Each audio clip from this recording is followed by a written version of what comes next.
많이 풀어져 있는 것을 발견하게 됐습니다. 그래서 간단하게 히브리서 7장에서 10장을 통해서 예배의 그림자와 본체라는 것을 좀 살펴보도록 하겠습니다. 히브리서 7장에 보면요, 이제 대제사장이 나옵니다.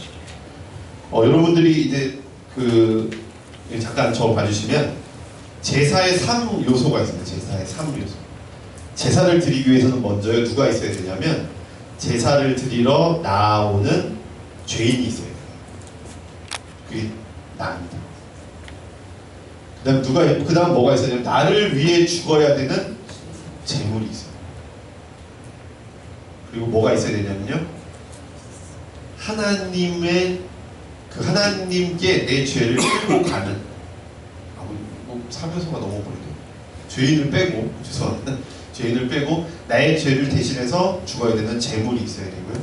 그것을 하나님과 나를 연결시켜주는 제사장이 있어야 되고요. 그 예배를 받으시는 하나님이 계셔야 돼요.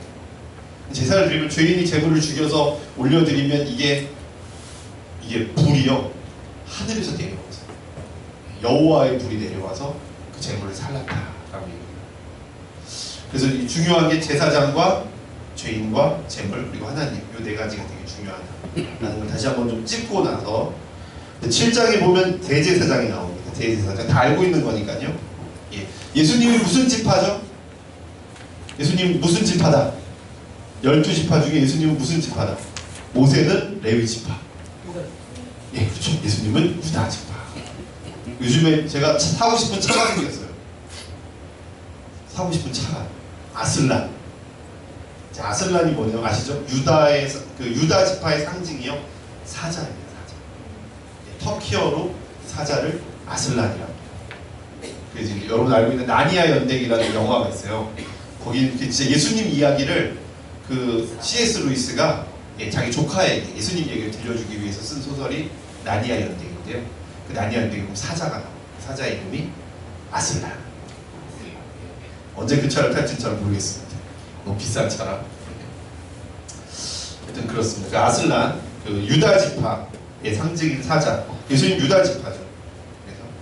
그래서 왜 레위 지파에서만 대제사장이 나와야지 유다 지파에서 대제사장이 나오냐? 예수님이 대제사장이라면 왜 예수님이 유다 지파에서 나왔냐? 이런 질문을 누가 던지는 거죠. 아니다. 멜기세덱을 봐라. 살렘왕 멜기세덱은 족보도 없고 아비도 없고 어미도 안 나오는데 예수님의 하나님의 대제사장은 나온다. 그래서 예수님도 꼭 레위 지파에서 대제사장이 나와야 되는 것은 아니다. 그러므로 예수 그리스도가 우리의 영원한 대제사장이 되셨다라는 것을 히브리서 7장이 이야기하고 있습니다. 히브리서 8장에 보면요, 참 대제사장과 그림자 대제사장이 있는데요. 여기 보시면 이는 율법을 따라 예물을 드리는 제사장이 있습니다. 율법을 따라 드리는 게 그림자다라는 거죠. 그렇죠? 예수님은 하나님의 보좌 우편에 계심으로 그는 참 장막에 계신 참 대제사장이시다. 그렇죠? 모든 게 다 그림자라는 거. 우리가 율법이고 제사를 드리는 게 율법을 따르는 것은 다 그림자다라고 이야기를 하는 겁니다. 그래서 B 보면 그들이 섬기는 것은 하늘의 모형과 그림자. 이르시되 삶과 모든 것을 산에서 내게 보이던 본을 따라 지으라 하셨느니라. 새 언약이라 말씀하셨음에 첫 것은 낡아지게 하신 것이니 낡아지고 쇠하는 것은 없어져 가는 것이라.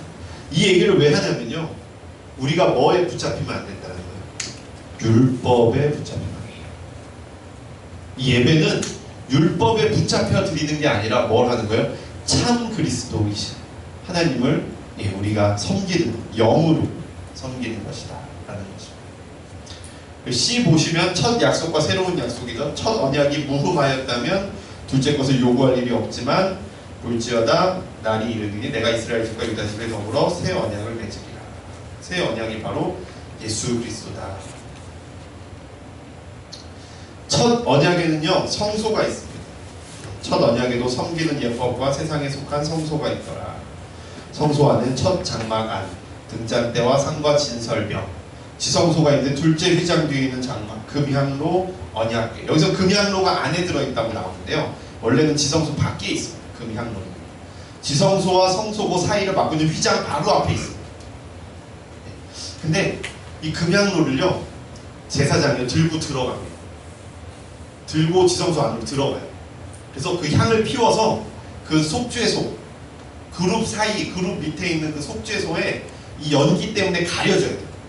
그러면 하나님이 너희가 살 것이다 라고 말씀하셨어요. 그래서 아마 제 생각에는 그걸 들고 들어가기 때문에 이제 안에 있다라고 기록하지 않을까 생각이 듭니다. 하지만 이제 구약에 보면 뒤에 있습니다. 중요한 게 이겁니다. 중요한 게 밑에서 6번째 줄, 7번째 줄 보면요. 6절에 있습니다. 첫 장막에는 제사장들이 섬기는 예식을 행하고 오직 둘째 장막은 대제사장이 홀로 1년에 한 번 들어가되 자기와 백성의 허물을 위하여 드리는 피 없이는 아니하나니. 그러니까 저는 단지 지성소에 들어가는 게 하나님을 만나러 들어가는 줄 알았더니 그 생각을 못했어요. 그 생각을 못했어요. 1년에 한 번이 어떤 날이냐? 대속죄입니다. 대속죄. 1년에 한 번만 들어가는데 그날이 대속죄입니다. 이스라엘 모든 백성의 죄가 완전히 사해지는 날이 있는데 그날이 대속죄입니다. 그날의 피를 가지고 지성소 안에 대제사장이 들어가요. 무슨 말씀인지 아시겠죠? 그게 다 없어졌다. 더 이상 피의 제사가 완전히 없어졌다. 그래서 피의 제사가 완전히 없어졌다. 그래서 온전한 성소, 그리스도께서는 장래 좋은 일의 대제사장으로 오사 손으로 짓지 아니한 것, 이 창조에 속하지 아니한 더 크고 온전한 장막으로 말미암아 염소와 송아지의 피로 하지 아니하고 오직 자기의 피로 영원한 속죄를 이루사 단번에 성소에 들어가셨다. 이게 뭐죠? 십자가입니다. 십자가. 그러니까 이 예배에 대해 지금 다 읽을 건 아니고요. 이게 쭉 나오다 보면 중요한 건요. 이 예수 그리스도의 십자가가 하나의 제사였다. 근데 그 하나의 제사가 완전한 제사였고 마지막 제사였다. 꼭 기억하죠. 그래서 우리는 뭘 할 필요가 없습니까? 더 이상 제사를 드릴 필요가 없다. 예수님 다 하셨습니다. 6번 결론. 다음 페이지 있습니다. 6번 결론. 이 얘기를 하고 싶어서 지금까지 그 긴 얘기를 했던 거고 2주에 걸쳐서 긴 얘기를 했던 거고요. 6번 보시면 1번 같이 한번 읽어볼까요? 시작. 제사를 폐하시고 새로운 예배를 만드시다. 한 번 더 시작. 제사를 폐하시고 새로운 예배를 만드시다. 예. 그럼 두 번째 단은 이것은 나옵니다. 집에 가서 꼭 한 번씩 읽어보시면 좋을 것 같아요. 시작. 이것은 예수 그리스도의 십자가 제사로 우리의 죄가 용서함 받고 우리가 구원받았음을 의미한다. 이는 분명 제사의 완전한 폐기나 불필요가 아니라 피의 제사가 예수 그리스도의 십자가를 믿는 믿음의 예배로 대체된 것을 의미한다. 피의 제사가 뭘로 바뀌었다? 믿음의 예배로 바뀌었다. 피의 제사가 믿음의 예배로 바뀌었다. 그래서 맨 마지막 줄, 즉 이제 제사의 행위로서의 예배는 예수 그리스도의 십자가 제사를 믿는 믿음의 예배로 전환되어야 합니다. 율법을 따라 우리가 예배를 드렸다면 순서 하나하나를 다 지키는 것에 중요하다고 생각해서 그것을 예배를 드렸다면 이제는 그게 안 중요하다는 게 아니라요. 그건 그림자니까. 그것을 통해서 가르치고 있는 예배의 부름이 가르치고 있는 것, 기원이 가르치고 있는 것, 그 다음에 회개의 기도가 가르치고 있는 것, 죄사함의 선포가 가르치고 있는 것, 그것을 그 의미가 훨씬 더 우리에게 더 중요한 것을 믿고 고백하는 거다라는 거예요. 옛날에 제사는 형식만 따라드리면 제사였어요. 근데 이제 예배는 형식을 따라드린다고 예배가 예배입니까? 아니라는 거예요. 이제는 내가 교회에 와서 주일날 11시에 뭐였죠? 저는 목사님? 윤 목사님 뭐였죠? 예배 순서? 묵창기찬. 네, 묵창기찬 설기찬을 해도 예배가 아니라는 거예요. 왜? 이제는 율법을 따라 형식을 따라 드리는 게 예배가 아니라 예수 그리스도의 십자가를 믿는 믿음의 예배가 예배입니다. 이제 아시겠죠? 구분이 좀 되시죠? 그러니까 내가 여기 앉아있어도 예배가 아닐 수 있는 거예요. 물론 앉아있지 않으면 절대 예배가 아니죠. 앉아있지 않으면 절대 예배가 아닌데 앉아있 더 어려워진 거예요. 더 어려워진 훨씬 더. 하나님 원하시는 거 뭐니까요? 중심. 자, 두 번째. 제사를 폐하시고 새로운 예배를 만드셨고, 두 번째 결론이 뭐예요? 하나님은 우리를 만나기로 원하십니다. 너무 멋진 말인 것 같아요. 그렇죠? 히브리서 10장 19절부터 26절까지의 말씀은 우리에게 이전의 예배가 종식되었고 우리에게 새로운 예배가 열렸음을 선포해요. 그 밑에 보면요, 각 주에 제가 말씀 구절을 썼어요. 그러므로 형제들아, 우리가 예수의 피를 힘입어 성소에 들어갈 담력을 얻었나니. 왜요? 옛날에는 들어가면 죽었으니까. 이제는 뭐다? 담력을. 이제 막 들어가도 되는 거예요. 이제 막. 그 길을 우리를 위하여 휘장 가운데로 열어놓으신 새로운 살 길이요, 휘장은 곧 그의 육체. 이제 우리가 그 다음 페이지 그 두 번째 단락에 이제 우리가 살 수 있는 이유는 뭐다? 피의 제사를 계속해서 드림이 아니라 예수 그리스도의 십자가 제사가 그 길을 완성했기 때문입니다. 그래서 그 길을 걷는 사람에게는 생명이 주어져. 멋진 것 같아요. 정말 멋진 것 같아요. 예수님 너무 멋지신 분. 그래서 그 길로만 걸으면 생명의 길이 되는 거죠. 근데 그 길이 어떤 길이에요? 율법을 따라 가는 길이 아니라 예수님을 사랑하는 길. 예수님을 정말 예배하는, 예수님께 정말 무릎 꿇고 예수님께 최고의 가치를 올려드리는 거예요. 세 번째 단락 보면요, 하나님이 허락하신 새로운 예배는 하나님과의 만남이 있는 예배다. 이게 제일 중요해요. 제가 좀 신뢰가 됐지만 집사님한테 지난주에도 물어봤지만 뭐였어요? 지난주에 하나님께서 뭐라고 말씀하셨습니까? 일주일 지났으니까. 우리 죄송합니다. 성함을 잘 모르겠어요. 황 집사님? 네. 그죠? 황유열. 황유열 집사님. 발음이 어렵습니다. 이제 뒷자가 생각이 안 나서. 황 집사님, 지난주에 하나님께서 예배 가운데 뭐라고 말씀하셨어요? 예배 가운데요. 기도 열심히. 목사님 설교 말씀이 기도 외에는 이런 이유가 나갈 수 없느라 그러는데 돌이켜보니까 기도를 많이 한 것 같아요. 목사님 성공하셨습니다. 집사님이 이걸 그 외우고 다 이게 묵상하고 회개하고 이러고 계신다는 것 자체가 아니, 진짜 목사님 설교 최고의 설교가 아니다. 하나님의 말씀이 선포된 거예요. 하나님과의 만남이. 제가 이제 조금 더 이제 좀 말씀드리지만 이게 목사님의 설교가 감명 깊었다는 넘어서요. 목사님 우쭐해지시면 목사님 우쭐해지시면 안 돼요. 목사님 겸손해지시고 하나님의 말씀이 목사님 통해 선포되니까 하나님만 드러나고 난 죽어. 하나님이 목사님을 통해서 내게 기도하라고 말씀하셨다고 누구에게든 당당하게 얘기하시고 에이 그런다면 옆에 사람이 에이 하나님 말씀하셨다고 하나님 뭐 목사님 빼고 하나님 말씀하셨다 그러면 에이 하나님 말 어떻게 들어? 하나님 음성 들을 줄 알아? 하나님이 주일 예배 때 목사님의 입을 통해서 내게 선포해 주시고 하나님과의 만남이 내 안에 확신이 돼서 제 지난주에 설교하다가 묵혀가지고 또 막 성경책을 붙들고 막 이 말씀을 한 단어가 다 하나님의 거룩한 말씀인데 이거를 하나님의 거룩한 말씀을 여기지 않고 책 읽듯이 읽는 인간들은 내가 막 가만히 안 두겠다고 또 막 예배 드리다 말고 막 또 흥분해가지고 내게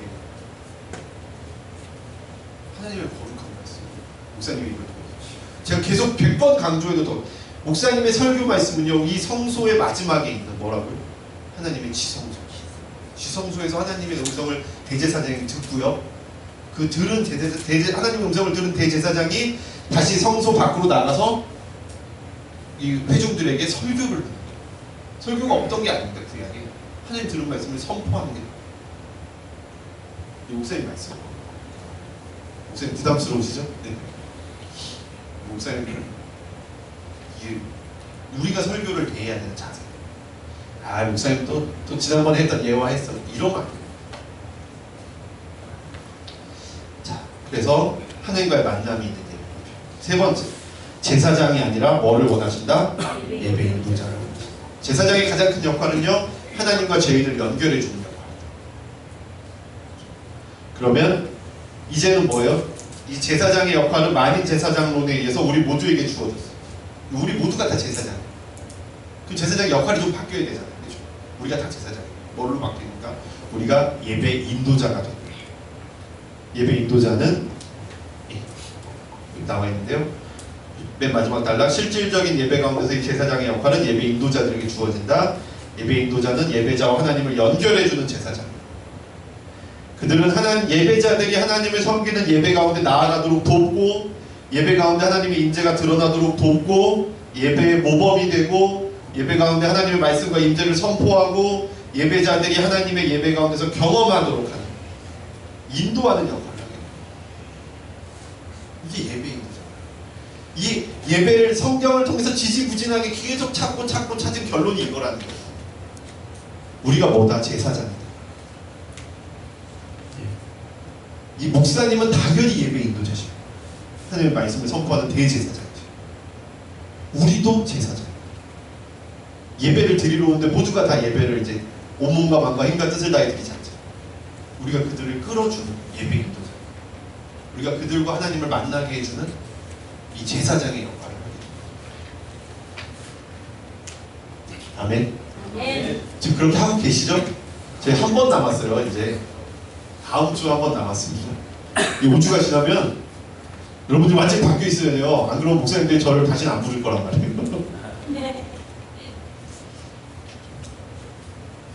죄송합니다. 자, 그래서 다음 페이지 6번 온전한 예배의 요소를 한번 따져봤습니다. 기준을 먼저 정해봤는데요. 첫 번째가 원칙은 성경이 말하는 예배의 방법을 찾아라. 두 번째, 성경이 말하는 예배의 방법이 뭐냐? 성소와 제사, 성막과 제사다. 성소의 구성 요소와 의미를 찾는 것을 제가 온전한 예배를 찾는 요소로 정했고요. 세 번째가 성소가 바뀌었잖아요. 언제? 예수님의 십자가 이후 폐기된 것과 변화된 것을 찾아라. 이 세 가지 원칙을 가지고 제가 예배를 재구성을 해봤습니다. A. 예수 그리스도의 십자가 제사는 더 이상 피의 제사를 필요로 하지 않는다. 피의 제사는 폐기된다. 이게 믿음의 예배로 전환됐다. 두 번째가 뭐냐면 성소와 제사에서 제물과 제사장의 역할이 확대되어 피의 제물이 영적인 제물로 전환되었고 우리의 마음이 됐다는 거죠. 피의 제물이 우리의 마음으로 변했고 대제사장에서 예수 그리스도 역할로 전환되고 그 대신 모든 예배자가 하나님을 만나는 기회가 주어졌고 예배 인도자들에게는 예배자들을 인도하는 역할이 주어졌다. 다 아시죠? 정리한 겁니다. 그래서 온전한 예배의 요소 A. 성막의 배치와 진행 순서에 따른 의미를 생각해 봤을 때요. 성소에 들어갈 땐 감사의 기도로 성전의 동쪽문으로 들어갑니다. 이건 감사를 얘기합니다. 예배에는 반드시 감사가 있어야 됩니다. 두 번째, 번제단에서 모든 죄를 태워버리라. 예배에는 반드시 회개가 그 다음에 진행됩니다. 세 번째, 물두멍에서 손과 발을 씻으며 스스로를 보라. 제가 말씀드렸지만 이 물두멍은 뭘로 만들었다고요? 성소에서 수종드는 여인들의 노꺼.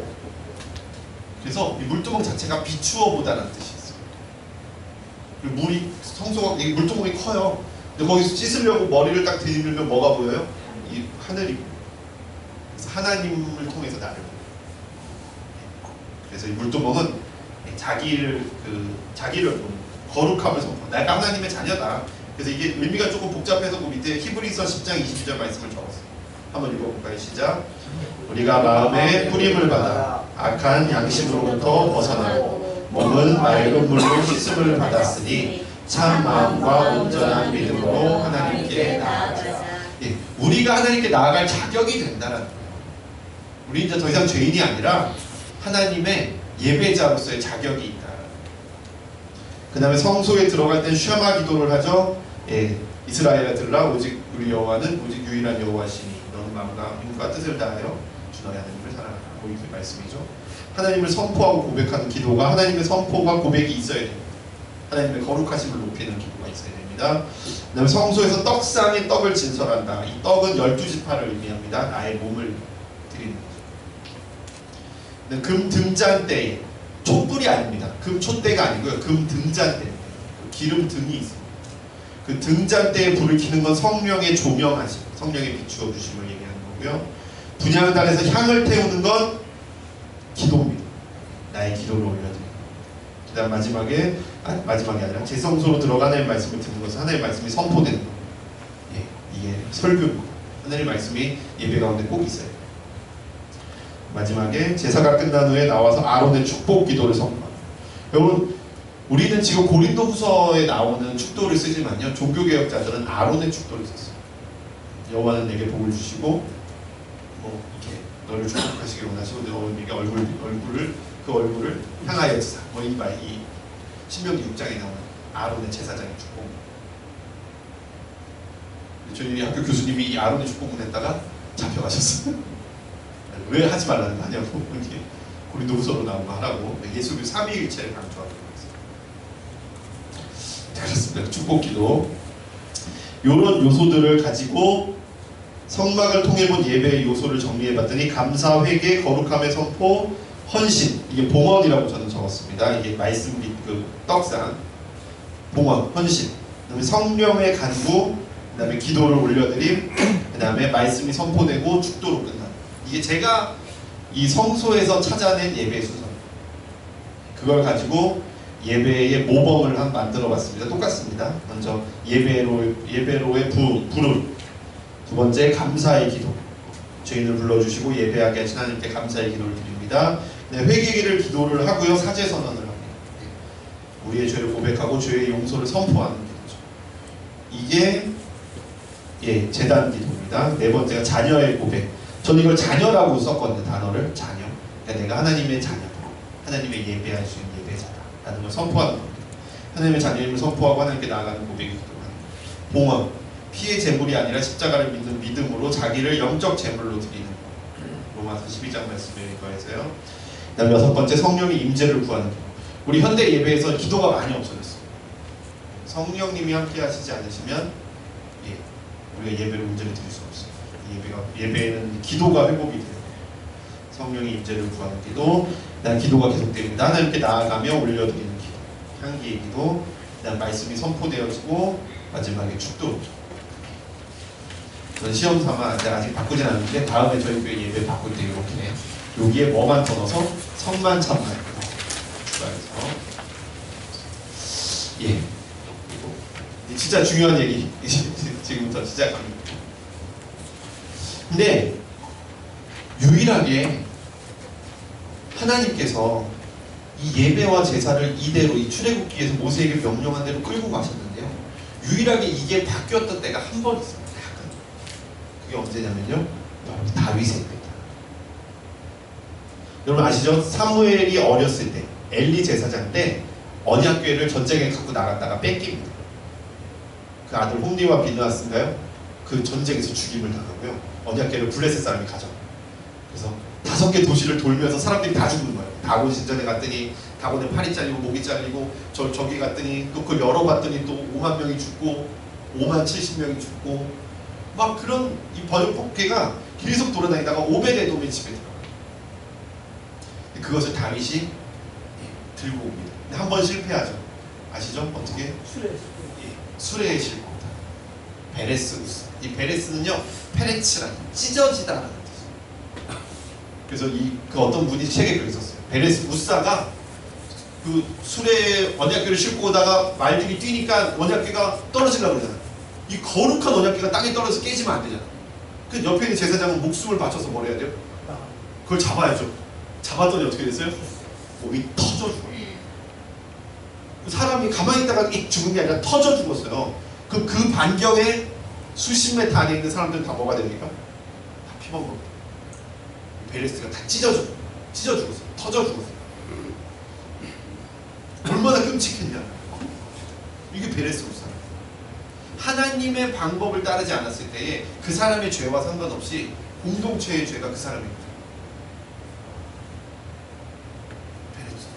그 다음에요. 석 달 동안 2달인가요? 석 달 동안 다윗을 꿈쩍도 안 합니다. 근처에도 안 갑니다. 겁이 나가지고. 그 다음에 어떻게 해요? 레위인 다 모아. 제사장 다 모아. 줄 서. 총출동한다. 레위인 그 제사장이 총출동해서 어깨에 메고. 자, 여기 보시면요. 이거 보시면서 진행하도록 하겠습니다. 예배가 공연이 되고 공연이 예배가 될 수 있을까요? 어떨까요? 예배가 공연이 될 수 있습니까? 이게 무슨 말이냐면 예배가 예배의 의미를 잃어버리고 이게 쇼가 된다. 그럴 수 있습니까? 집사님? 있죠. 어쩔 때 그렇게 됩니까? 상식적으로 쉽게 생각해. 언제 예배가 쇼가 될 수 있습니까? 하나님을 향한 마음이 없을 때 그렇죠. 그럼 언제 공연이 예배가 될 수 있을까요? 쇼를 해도요 이게 예배가 될 수 있다. 제가 98년도에 제 98학번이거든요. 20살 때 98년도에 서울에서 잠실 최종경기장이었던 걸 기억나요. 부흥 98이라는 콘서트가 열렸어요.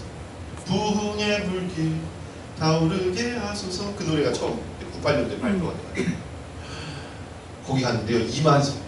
분명히 콘서트, 이건 예배가 아니에요.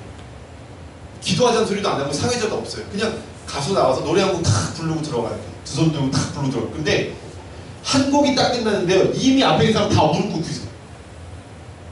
다 울기 시작하는 거예요. 엎드려 있기 시작하는 거예요. 다. 그 2시간 콘서트를 하는 동안 얼마나 울었는지.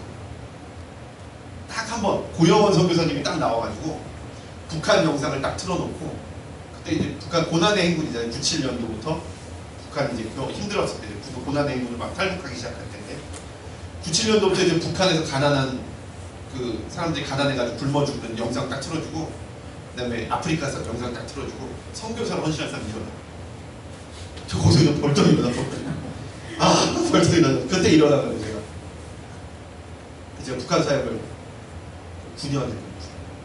지금도 이제 엊그제도 이제 제가 가르치던 애랑 30분 통화했는데, 탈북 청소년들 제가 9년 가르쳤어요. 그때 일어나가지고. 근데 어쩌고 완전 그건 콘서트장인데 예배가 됐어요. 그게 될 수 있다. 뭐만 하나님을 향한 진실된 마음이었어요. 그러면 공연이냐 예배냐를 결정하는 건 누가 결정하는 거예요? 누가 결정하게 됩니까? 예배자가. 우리 쇼를 해도 이게 예배가 될 수 있는 거예요. 예배자들이 한 마음. 근데 예배를 드리자고 수만 명이 모여도 예배자들이 하나님을 향한 마음이 아니라 자기를 드러내려는 마음이 있으면 이게 뭐가 되는 거예요? 쇼가 되는 거예요. 되게 중요하다. 예배를 드릴 때 예배를 공연으로 만들고 예배를 강연으로 만드는 주된 법인이요, 바로 설교자와 찬양팀입니다. 저는 이제 제가 설교자로서 저 스스로에게 항상 조심하면서 얘기하는 게, 내가 내 생각을 이야기하려고 해요. 하나님의 생각이 아니라 내 생각을 이야기하려고 해요. 목회자가 하나님께 받은 말씀을 전하는 게 아니라 내가 하고 싶은 말씀을 전하는 거예요. 저는 예배가 강연이 된다고 생각해요. 그래서 저는 정말 우리 성도들 위해서 엄청 기도를 많이 하진 않지만 제가 묵상을 많이 해요. 하나님 이들에게 주신 말씀입니다. 저는 설교 본문을 제가 정하지 않습니다. 제가 이제 저희 스승님께 배운, 저희 교수님께 배운 필살기, 하나님의 말씀을 전하기 위한 필살기. 설교 본문을 정하지 않고 권만 정합니다. 기도하면서 권만 정합니다. 그 권이 끝날 때까지 계속 설교합니다. 여러분들이 할 말은 아니지만 그렇게 제가 이제 하나님의 음성을 듣기 위한 그런 방법들을 쓰고 있다라고 말씀드립니다. 특히 예배 인도하시는 분들은요, 그거 되게 중요해요. 하나님이 내게 주시는 말씀을 가지고 예배 인도를 하는 게 정말 중요해요. 안 그러면 쇼가 돼요. 안 그러면 내가 하고 싶은 말은 강연이 돼요. 강연 100도씩 나가죠. 그 다음에 찬양팀이 준비되지 않으면 예배는 뭐가 됩니까? 공연이 돼요. 이 찬양팀이 완전한 예배를 드리는 거예요. 완전히 막 이 성령의 임재가 가득 찬 이 가슴 벅찬 예배를 막 드리는 거죠. 그 모델이 바로 아까 얘기했던 다윗의 장막. 출애굽기 이후에요, 성막은 계속 존재했어요. 이 언약궤를 빼앗겼을 때도 여전히 그 실로에는 성막이 있었어요. 그리고 다윗이 언약궤를 찾아올 때도 여전히 그곳에 저건 있었어요. 성막은 있었습니다. 근데 다윗이요, 그 오벳에돔의 집에서 언약궤를 메고 와가지고 실로에다 갖다 놓는 게 아니라 어디다 갖다 놨어요? 자기 살고 있는 예루살렘에 갖다 놨어요. 자기 살고 있는 예루살렘에 갖고 와서 장막을 치고 그 안에 법궤를 놓고 거기서 예배하기 시작. 제가 이 다윗의 장막에 대한 자료를 막 찾았어요. 근데 제가 놀라운 사실 하나 발견했습니다. 이건 정확한 건 아니지만요. 일본에서 오신 여자 목사님이었는데 이분이 다윗의 연구를 많이 하셨고 시편 51편에 보면 다윗이 밧세바를 범하고 나단 선지자한테 혼나고 나서 회개하면서 쓴 시편이 시편 51편. 거기 뭐라고 하냐면 우리 부모는 나를 버렸지만 다윗의 부모가 다윗을 버렸다. 그 얘기를 하시는데 왜 이새가 사무엘이 기름 부으심을 부으러 왔을 때 7 아들만 놓고 다윗을 부르지 않았냐. 그걸 그렇게 풀어내시더라고요. 그 시편 51편에 거에서. 걔는 아들도 아닙니다라는 거예요. 아들도 아니라는 거죠. 네 아들 다 데리고 와 그랬는데 아들 안 데리고 오고 다윗 혼자 13살 정도밖에 안 돼. 13살, 15밖에 안 된 애를 양치는 데다가 놔뒀던 게 그게 아들도 아니었어요. 사생아였어요. 사생아에서 뭐라 그러죠 그거를? 서자. 실수해서 나왔는데 뭐 이런 식으로 이렇게 좀 너무 과장하긴 하지만 근데 다윗이 그렇게 쓰는 거죠. 우리 부모는 나를 버렸지만 하나님은 나를 버리지 마소서. 그러니까 다윗이 되게 어렵고 힘들었다라는 걸 강조하는 거예요. 그러면서 다윗이 자연스럽게 뭘 했냐? 하나님을 미친 듯이 찾기 시작했다는 거예요. 그래서 다윗이 언약궤에 대한 엄청난 집착이 있었다. 하나님의 임재와 하나님 없으면 나 죽습니다라고 말할 정도의 어떤 간절함이 있었다. 그래서 당연히 왕으로서 언약궤를 대제사장에 갖다 줘야 됨에도 불구하고 다윗은 그 언약궤를 자기 집 앞에 예루살렘 성에 장막을 치고 여기다 놓고 예배하기 시작했는데 어떻게 예배했습니까? 365일 24시간 레위인 중에 4,000명이 예배하는 자였어요. 엄청난 거예요. 엄청난 거예요. 언약궤가 뭘 의미하죠? 하나님의 임재를 상징합니다. 언약궤의 또 다른 이름은 속죄소, 죄가 사해지는 것, 시은자, 하나님의 은혜가 임하는 곳이에요. 실로의 성막에는요, 성막은 다 있었어요. 번제단도 있었고, 물두멍도 있었고, 떡상도 있었고, 등잔대도 있었고, 향로도 있었어요. 근데 뭐가 없었어요? 언약궤가 없어요. 율법은 있었어요. 예배의 형식은 다 있었습니다. 예배를 드리는 제사법도 다 있었어요. 근데 뭐가 없었어요? 하나님의 임재가 없어요. 다윗의 장막에는 아무것도 없었어요. 아무것도 없었어요. 하나만 있었어요. 하나님의 임재만 있었어요. 이게 성경이 이야기하는 예배의 또 다른 모델이다. 뭘 강조한 거예요? 하나님의 임재가 어마어마하게 중요하다. 우리의 예배가 하나님의 임재를 빼면요, 이건 언약궤 없는 실로에 있는 성막과 똑같다는 거예요. 우리의 예배에 뭐가 회복돼야 됩니까? 하나님의 임재가. 근데 이 하나님의 임재는 다윗이 레위인을 많이 둬서 찬양팀을 많이 둬서 생긴 게 아니라 뭐라고요? 다윗의 하나님을 향한 그 미칠 듯한 마음, 그것이 하나님의 임재를 가져요. 홈리와 비느하스가 언약궤를 가지고 전쟁에 나갔어요. 야, 우리 조상들은 언약궤를 가지고 전쟁을 했더니 백전백승이었다. 여러분 이 본문 꼭 한번 찾아보시기 바랍니다. 그런데요, 얘네들이 대제사장을 앞세워서 언약궤를 가지고 맨 앞에 나갔어요. 그랬더니 블레셋 사람들이 벌벌 떨었어요. 큰일 났다. 그 전설 속에 나오는 언약궤가 드디어 저 앞에 나타났다. 우리 다 죽었다 그랬어요. 블레셋 사람들이 그랬어요. 우리 다 죽었다. 벌벌벌 떨었어요. 그런데 누가 한 명이 외칩니다. 야, 그래도 한번 싸워보자. 그래도 이스라엘 우리가 한번 싸워보기라도 해야 될 거 아니냐. 근데 그 결과가 뭔지 아세요? 완전 초전박살나고 이스라엘 사람들 다 죽고 제사장 다 죽고 언약궤 뺏기고. 하나님의 임재가요, 그것을 언약궤를 무슨 부적처럼 여기는 사람들에게 하나님의 임재가 일어나지 않는다. 다윗처럼 난 언약궤 없으면 안 돼. 언약궤 내 거야.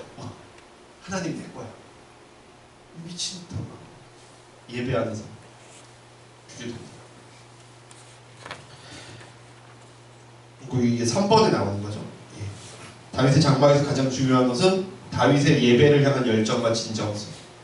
다윗의 예배는 하나님의 임재를 기뻐하는 예배. 언약궤가 있다고 하나님의 임재가 있는 게 아니다. 언약궤는 임재의 상징일 뿐이다. 진정한 임재는 한 사람의 마인드와 하트에서 일어나. 저희 예배사에 같이 하는 목사님 처음 만났는데 우리에게는 하트가 중요하다. 하트. 처음엔 되게 웃겼어요. 근데 나중에 이 목사님이 정말 진실된 마음을 가지고 있어요. 하트에서 일어나는. 다윗의 예배는 단지 24시간 360일의 시간적 개념의 예배가 아니었습니다. 뭐였어요? 하나님의 임재를 사모하는, 하나님의 임재가 넘치는 예배.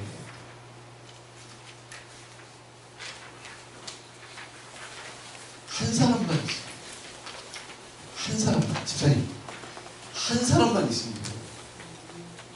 아멘. 한 사람. 집사님, 한 사람만 있습니다. 집사님. 다 같이 가요. 한 사람이 가져오는 거예요. 한 사람이 다윗이 가져왔잖아요. 다윗이 가져와서 이스라엘이 복을 받은 거예요. 놀라운 일이 일어납니다. 이거 보세요. 정말 이 뒤에 놀라운 일이 일어나는데 그 다음 페이지 보면요.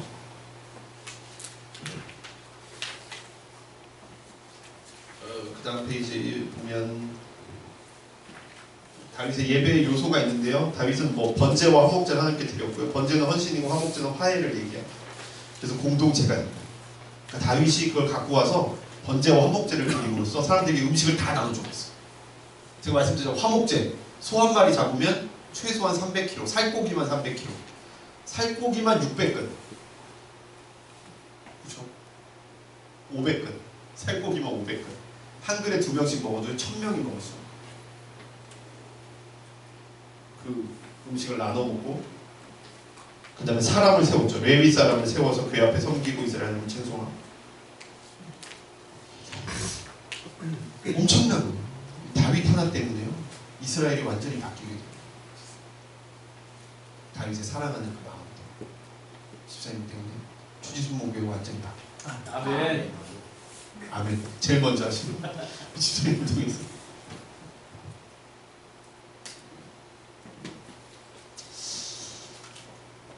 오늘도 이제 너무 감사하더라고요. 제가 요즘에 왜 그런지 모르겠는데 혼자 있다가 막 갑자기 감사해가지고 예? 눈물이 막 나고 이제 잠이 안 와가지고 페이스북에 그런 글을 썼어요. 예배하고 싶어. 진짜 예배하고 싶어. 물론 제 주변에 제가 감당할 수 없을 만큼 감사한 분들이 많아요. 다음 주에 오시겠지만 막 우리나라에서 제일 들어가기 어렵다는 서울예대, 실용음악과 서울대 막 건반 작곡 전공하죠. 막 드럼 평생을 치신 우리 되게 유명한 그 드럼 실용음악학원 원장님 드럼 엄청 바쁜 베이시스트. 제가 감당할 수 없을 만큼 대단하신 분. 그런 분들하고 제가 예배하는데도 한쪽에 계속 진짜 예배하고 싶다. 너무너무 예배하고 싶다. 그런 마음. 더 단전히 예배. 더 정말 완전한 예배 드리고 싶다. 그 마음이었어요. 그 마음에 하나님의 임재. 아멘. 네. 5번 보시면요. 놀라운 일이 일어나는 거예요. 이 하나님의 다윗의 마음 가운데 놀라운 일이 일어나는 거예요. 역대상 24장 1절 한번 같이 읽겠습니다. 시작.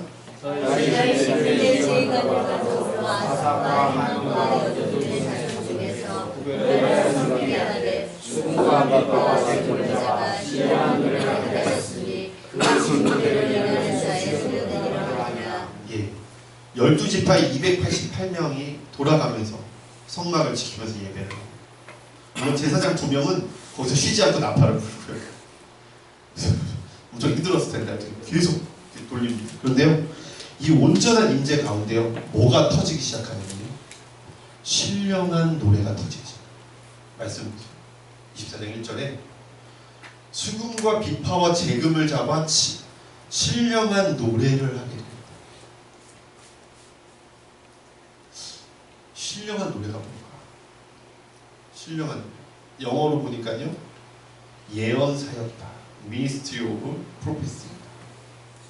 제가 이제 처음에 말씀드렸죠. 예언적 예배하면서 말씀드렸죠.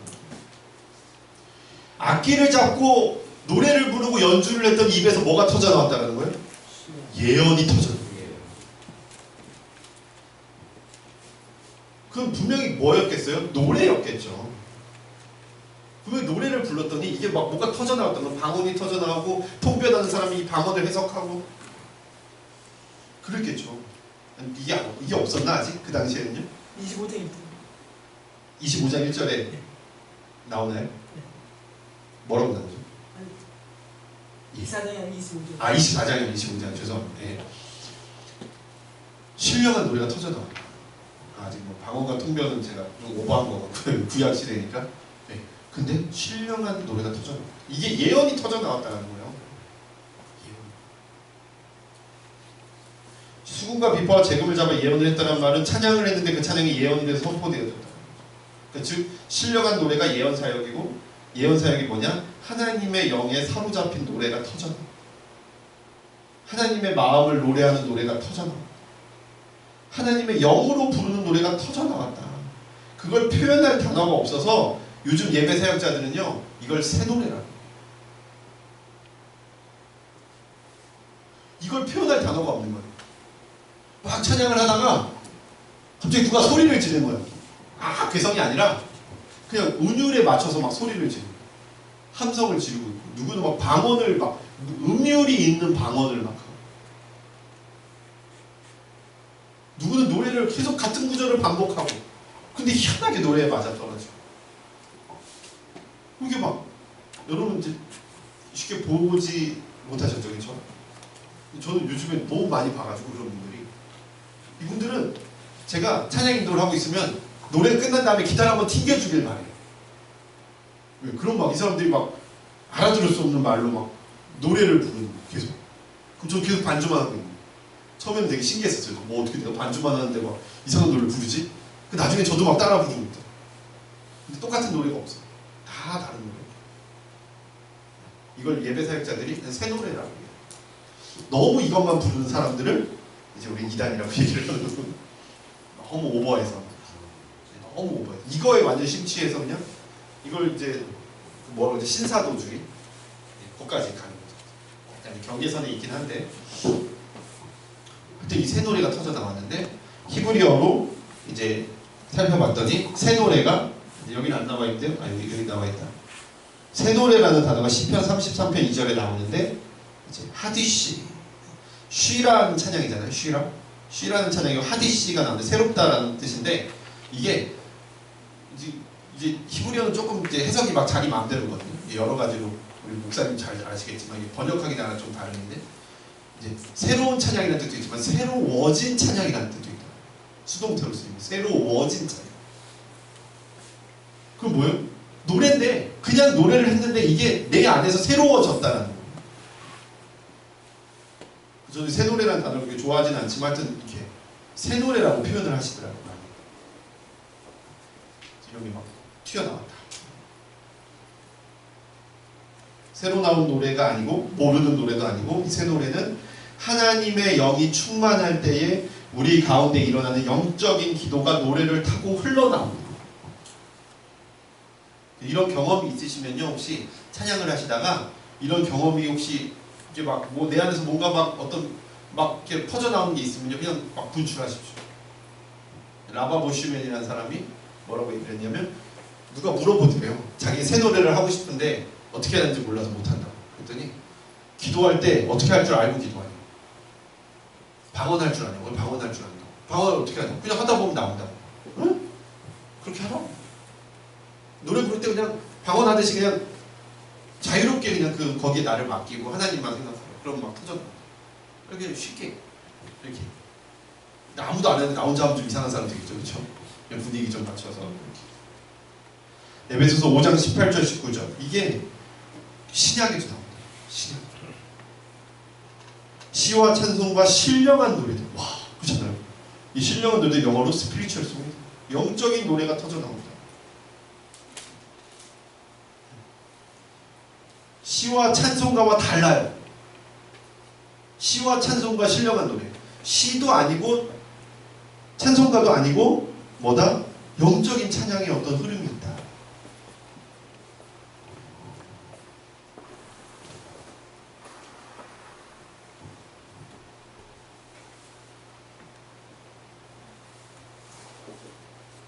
여기 있습니다. 아시겠죠? 네. 이게 자유로움과 좀 연결이 돼요. 저랑 이제 같이 예배 사역하시는 목사님이 저한테 그런 얘기를 했어요. 우리가 순서를 다 정해놓고 전주후주 간주 몇 번 반복해서 몇 번 어디를 끝내는 것까지 다 정해놓고 우리가 하나님께서 임재해 주시길 바랐을 때 하나님이 더 자유롭게 임재하시겠냐? 아니면 우리 시작만 하고 하나님께 맡겨드렸을 때 하나님께서 자유롭게 임재하시겠냐? 물론 저는 뭐 둘 다 하나님 임재하신다고 믿지만 나를 그 영적인 그 자유로움이 나를 움직일 수 있을 정도로 자유 터져 나올 수 있는 그 자유로움이 이 성경 안에 존재한다. 자, 다윗의 장막과 영의 찬양, 새 노래, 영의 찬양, 신령한 노래 등 다양한 이름으로 표현할 수 없는 찬양이 있습니다.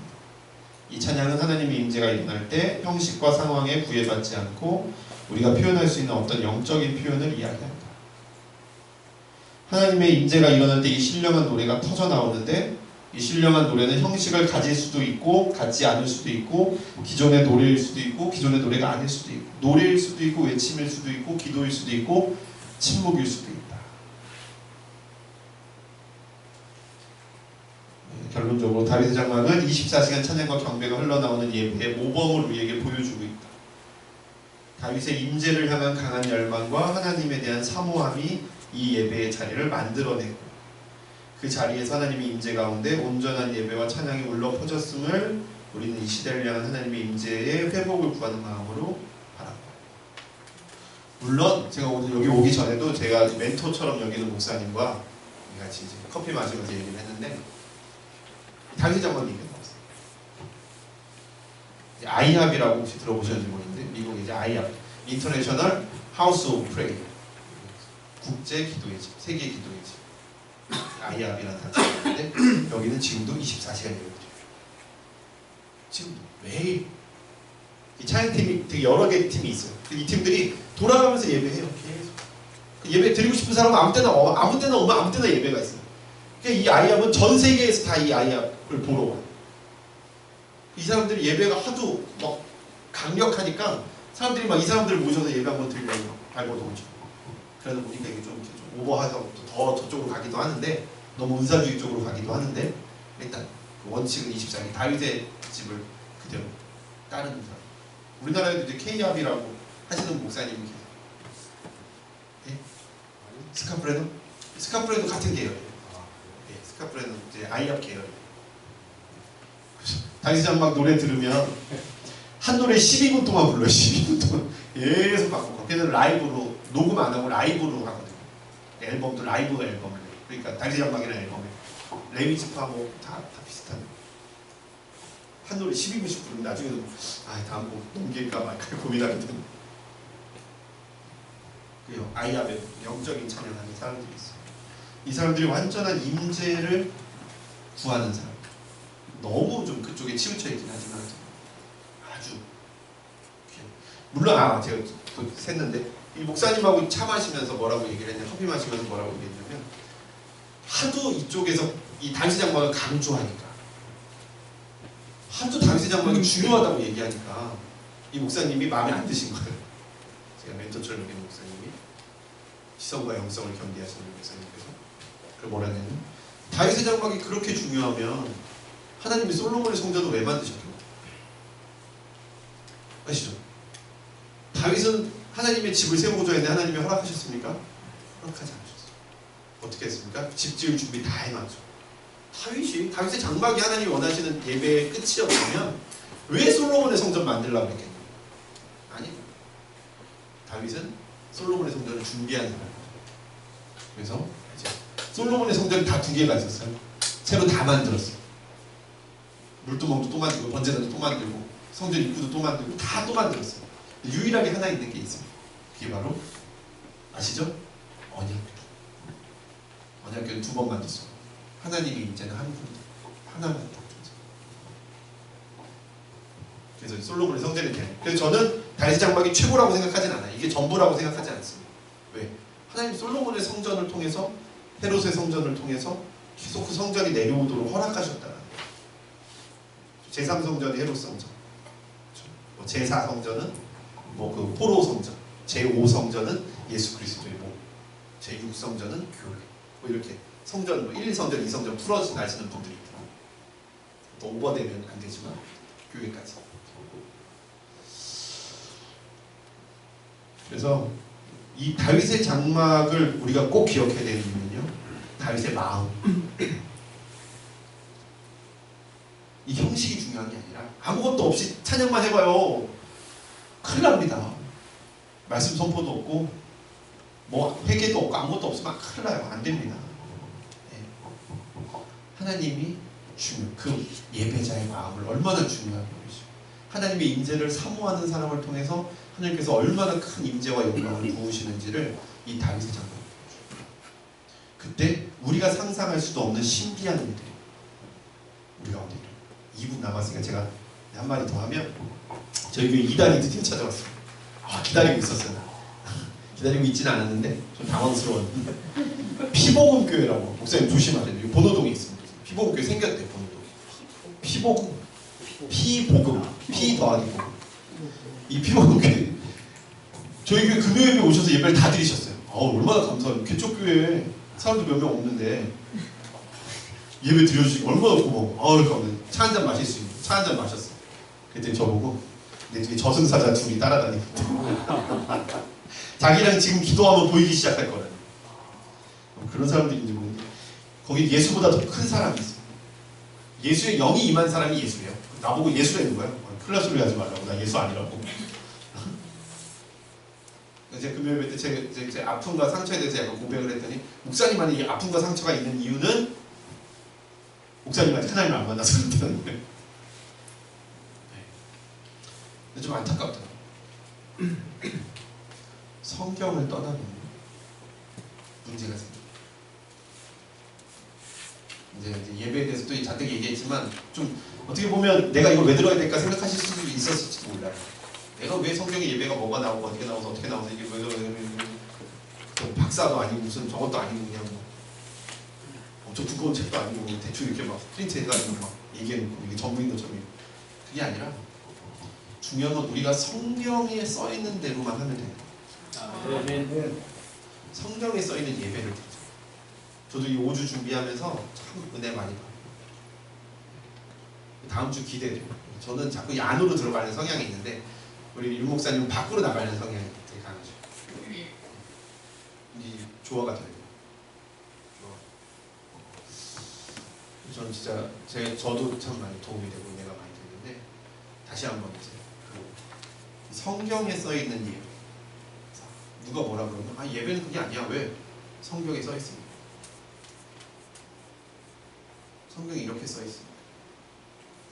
기억하시고 우리가 성경에 써 있는 대로 예배하고, 성경에 하나님께서 다윗의 장막을 굳이 넣어놓으실 필요가 없었는데 굳이 넣어놓으신 이유는, 질서를 깨시면서까지, 실로의 성막에 하나님의 임재를 없애시면서까지 다윗의 장막을 우리에게 보여주신 이유는 우리 안에, 우리의 마음이 하나님의 영광을 사모하는 마음이 하나님의 임재를 가져온다는 거 꼭 기억하시고, 이 말씀대로 이 교회를, 이 토지수목교회와 등불교회에 하나님의 임재를 가져오는 예배자 되시기를 진심으로 기도합니다. 아멘. 잘 기도하고 마치겠습니다. 하나님 사랑합니다.